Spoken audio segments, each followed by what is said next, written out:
Welcome back to Game Day. I'm Dylan Weems, joined here by Coach Kevin Finneran. It's a beautiful 79-degree night as the clock ticks down closer to face-off. Sure is, Dylan. Let's take a look at some of Boca High's impact players for the night. Start with long stick midi, Brandon Roots. Yeah, I think that he may be the most dominant player on the field tonight. He's different from a lot of LSMs because he uses his stick as a weapon rather than to keep his assignment on the outside. He has great awareness of the ball. As you can see, he gets his stick up in the passing lane at close range and has the awareness to knock the ball down and the skill to scoop it quickly for a fast break the other way. Then he has his head on a swivel down the field and gets it to the open man to continue the break. He loves to throw checks and has an amazing kayak check right here.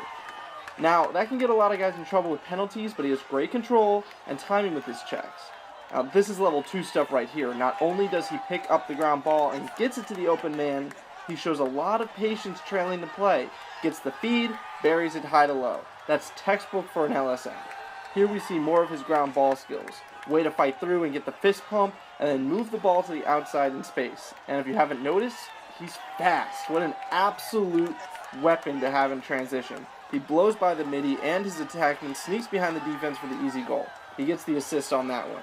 And he faces off too. Beautiful laser, taps it away from the winger, another ground ball, and off we go on offense.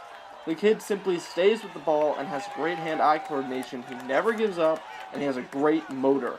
Another face, another laser. Other teams simply cannot stop him. His stick is like a vacuum. If that ball's near him, he's getting it. And that's what I really like about him. He's got great hustle and never gives up on the play.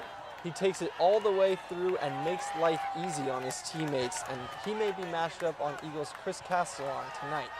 That will be an interesting matchup to watch for sure. No doubt, Dylan. In between the lines, Castellon, Ruditz, it's going to be a marquee matchup for sure. A lot of bruises both ways coming out of this game. Oh, absolutely, and up next we're taking a look at Brad Ging, special look, the two-way midi from Boca. Now, Ging isn't the quickest player on the field, but he has two things working for him. Great shot speed and placement. He doesn't need much space. He creates some here with the roll dodge. He just has to have the room to get the shot off, and he can put it wherever he wants it. And he can use both hands. He's the definition of a finisher, even though he plays midfield. He has that position primarily because of his defensive ability. He stays on the hip and forces an error by the opposing midi, and as you can see here, if there's some garbage in front of the net, he's going to pick it up and bury it low and away on the off hip of the keeper. That's textbook. Look here, just a little bit of space and put away easily. One thing I'm not sure of is how he'll fare against a stronger defense. If he has a long stick on him, he may not be able to get the space needed for a shot. If the slide comes early enough, he may have to sit on the crease for the majority of the game and hope his fellow middies can dodge and beat their man so they can get it to his stick. There's no stopping him at that point. It'll be interesting to see how Pope handles him today. I mean, absolutely, he's just dynamic on offense. Yeah, it's all about midfielders. That's what's won and lost in the game of lacrosse. And he's a wiry, crafty little player. So actually very excited to watch him play tonight as well, Brett. Yep. And on the same side, his counterpart, Zach Fry. Frey is not a big guy by any stretch, but he has a great lacrosse IQ. He knows where to be to get a feed. That's what's earned him the starting position. He isn't going to rip one on the goalie from 13 yards out, but he will frustrate defenses with his quick dodges and sneaky off-ball movement. His defense will have to have his head on a swivel. He isn't going to rip one on the goalie from 13 yards out, but he will frustrate defenses with his quick dodges and sneaky off-ball movement.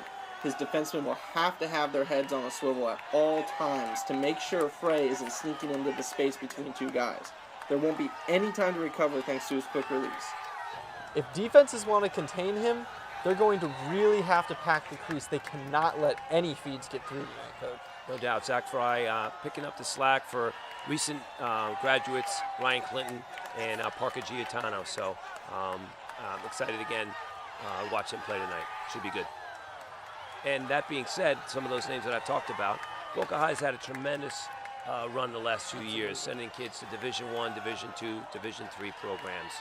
I mentioned Parker Giotana. He's up at Manhattan College. Talk about Nick Schultz kicking butt up at Rollins College in Orlando. We got Fuzzy Martin, goaltender, playing at the University of Tampa. Ryan Clinton over at University of Tampa. So Coach Holly's had a great run of talent the last 2 years, building it from the ground up, and I see the future very bright for them as well. Speaking of Coach Holly, let's turn it over to Kavita Shanae on the sideline with the one and only Coach Holly. Kavita? Thanks, guys. Coach, great win last week over Heritage. What was the theme this week in preparation for Pope? Hey, we just got to get another one and try to get better each week. Defense has been improving notably over the past few weeks. What do you attribute that to? Tribute to team defense, unselfishness. Well, you got 2 stars in Nick McCabe and Brandon Ruditz. What makes them so special? How do they work in tandem? They're very talented. They've been playing with each other since they've been young, and they just got a cohesiveness with each other, and they don't want to let each other down. They push each other in practice, and they expect nothing much more from their own players. And you push them too, Coach. We appreciate it. Good luck. Yes, thank you. Guys, back to you.